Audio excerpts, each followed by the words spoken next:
It's time for another episode of The Get Up. What's the Get Up? The Get Up is a slingshot. It's a chance to pull back your day and launch you into a brand new adventure with encouragement, motivation, and practical actions you can apply to the goals you care about the most.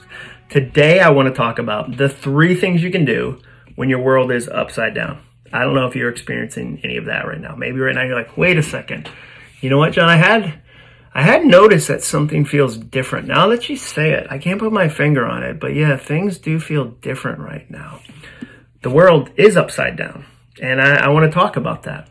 I've lost my job 3 times in my 22 years of employment. I graduated from college in 1998. It's 2020. That's 22 years. I've lost my job 3 times. One time was economic. One time was idiotic. I got fired because I had no idea how to be a good employee. And the third time was like a mix of the two. Each situation was painful in its own way. And I decided I wanted to change that. I knew that other transitions were going to come my way. That's what life is. Life is about handling unexpected transitions. And so I wanted to study how to make sure that the next time it happened, I was ready. So I spent years researching people who are amazing at handling unexpected transitions. And I wrote a book about it. It's called Do Over. This is the book. That's me right there on the book. You can see, I'm wearing a belt. I've got my hands in my pocket. I look like a professional, but the sleeves are rolled up. So like also approachable. It's like this professional approachable thing. It's not a lot of people can do it. My hero, Seth Godin. If you've never read any Seth Godin books, he's written 18. I think my favorite is The Dip, but they're all great. My hero, Seth Godin, said it was the best career book ever written. He said, I'm not even sure what book comes in second. I remember when the publisher told us he said that. They emailed us pretty casually, and you're like, oh, by the way, Seth Godin, who's your hero, he's going to endorse the book. Here's what he said. My wife and I ran through the entire house screaming that night. It had been a really tough year, and that felt like this olive branch in the best possible way. In fact, put that on my tombstone. We put it on the cover of this book, obviously, but put it on my tombstone. I think my tombstone will say something like Jon Acuff died in an action sports accident, probably a wingsuit, if I had to guess. It's hard to say, but I think when I'm in my 80s, I'm going to get into wingsuits. You know those things you wear like you're a sugar glider? It's got like flaps and you just jump off of stuff and fly. I think I'm going to be like a crazy grandpa that people are like, who let Grandpa John get a wingsuit? And nobody will know who let me, but I'll be doing it a lot. Because once you go to wingsuit, why would you ever go back to just land living? That's my assumption. But anyway, put that on my tombstone. Best career book ever written. Seth Godin. Jon Acuff died in a wingsuit accident. Probably. I've spent years helping thousands and thousands and thousands of people go through transitions. And I think there's 3 things that you can do when you find yourself in one. That's what I'm going to tell you about right now. Number 1, you can pretend. You can pretend. You can always just pretend everything's okay. Everything is okay. When I lost my job in 2001 because investors pulled the funding out of our startup, that's what I did. I used the denial F word, which is fine. Everything's fine. How are things? Things are fine. Fine, fine, fine. And I just ended up focusing on eating Easy Mac for breakfast and finding other times during the day where macaroni and cheese really didn't fit in and I fit it in. And I ended up gaining 20 pounds of these sweatpants are very forgiving weight. That's a specific type of weight. I barely looked for new jobs. I didn't hustle much, and I acted like the house wasn't on fire. That's your first option. You can pretend. Your second option, you can panic. That's a really, really popular one.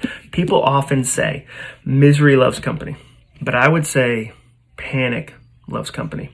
You can always find people who will panic with you. I've tried this approach, and it's really fun at first. If you panic, you get the adrenaline boost of believing that everything is a nightmare, everything's falling apart.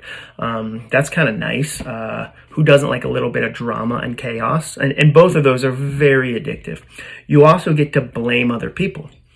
This is somebody else's fault. I can't believe they did this to us, and they should fix this. Like, where are they going to come fix my thing?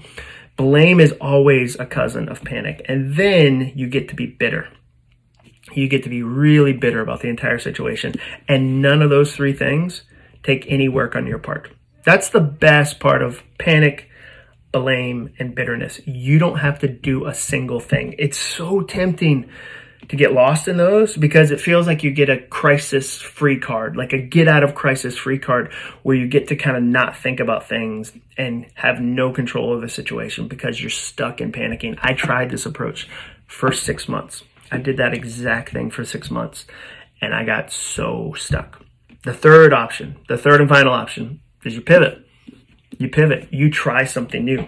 You take your skills, your character, your relationships, your hustle, and you put them all together and go, okay, is there something new I can build from this? You go back to the lab and say, okay, is there new here? Is there new here? And you look for it. And it can look like a million different things. And let's be clear, this is not easy. It's not. It's also not sexy. I mean, sometimes we think it's going to be sexy, but a lot of times it's not. I mean, this could look like you're a roadie. Maybe you're a roadie. You do a set design for a traveling country musician, and all of a sudden, when they're not touring, you don't have a job, you don't have any money.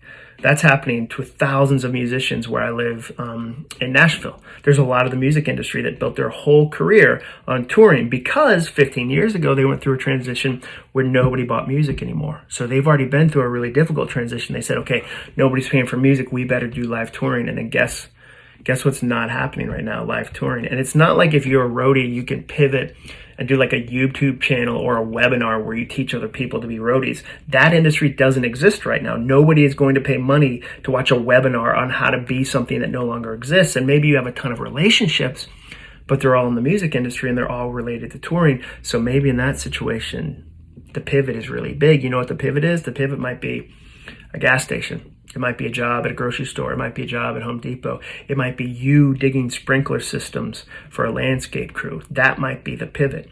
Sometimes the pivots are small. Sometimes they're tiny. I mean, I'm working with a lot of companies right now, retail companies that are pivoting their business to online sales. And they're figuring out, okay, how do we do what we used to do in a brick and mortar way online all at once when everything is different? That's their pivot, but your pivot might be bigger. It might be, I had this one type of career, but for now, I have to switch. And let's be clear, that switch is good. That switch helps other people and it helps your family. And it's not forever, it's for now. Just tell yourself, I'm pivoting, I'm pivoting, I'm pivoting. Now, I've tried all three approaches. I have. For years and years and years. I've tried them personally. I've researched them. I've studied people who are great at handling transitions. And let me just tell you, pivot always wins in the end. Pivot always wins in the end. Why am I doing so many videos like this? Why am I working with speaking clients to do virtual events? Why will I be filming 2 virtual events today with a ring light and a camera? Why am I teaching clients how to pivot, not panic with a brand new keynote? Why am I doing Instagram live interviews and LinkedIn and a million other things? Because pivot always wins in the end. Don't pretend everything is fine. It's not. Don't lie to yourself. That creates cognitive dissonance where your brain goes, this thing you're saying is actually not true, and it's really confusing and it's really frustrating. Admit, things are challenging right now. You didn't want things to be this way 6 months ago. No one planned this. No one wanted this. No one. It's okay to admit that. It's okay to feel that. It's okay to be frustrated, but eventually you have to roll up your sleeves and go, okay, what am I going to do about it? Second thing, don't panic. Don't panic, blame, and bitterness always end up somewhere you don't want to be. Third, always choose pivot. Pivot always wins in the end. I appreciate you guys watching these videos. If you're watching this on YouTube right now, hit that like, hit that subscribe. You can always find me, Jon Acuff on YouTube. And I'm going to be honest with you. I'm going to have a little party in my office by myself when I get to 5,000 YouTube subscribers. Why? Like, I know that isn't massive. For a lot of people, that's not huge. But for me, it is because it's a pivot. It's one of my pivots. And I encourage you, keep making pivots. Pivot always wins in the end. Thanks for watching the Get Up.